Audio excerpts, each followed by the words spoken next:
Praise the lord. దేవునికి మహిమ కలుగునుగాక. మీరందరూ దేవుని కృపలో వర్ధిల్లుచున్నారని దేవునికి ఎంతగానో కృతజ్ఞతలు చెల్లిస్తున్నాను.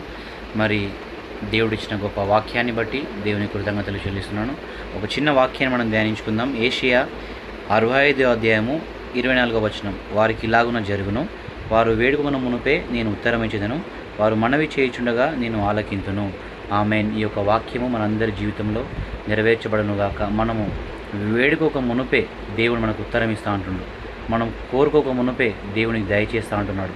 మన జీవితంలో మనం ఏదైతే అడుగుచున్నామో, దేని కొరకైతే ఎదురు చూస్తున్నామో అవన్నీ దేవుడు చేయుటకు సిద్ధముగా ఉన్నాడు.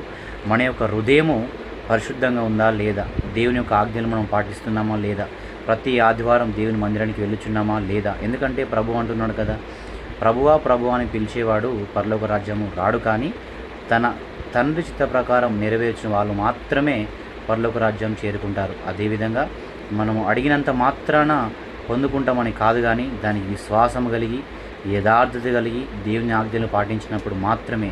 ఎందుకంటే మన తల్లిదండ్రులకు పిల్లలు ఎన్నో అడుగుతూ ఉంటారు.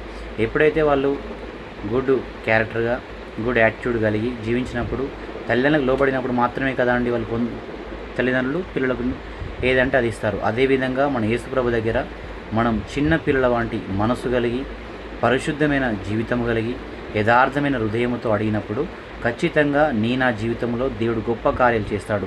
మరి ఈ జూన్ నెలలో దేవుడు అనేకమైన కార్యాలు చేయుటకు సిద్ధముగా ఉన్నాడు. మీరందరూ పరిశుద్ధంగా జీవించి హృదయానుసారంగా ప్రార్థన చేయండి. God bless you all.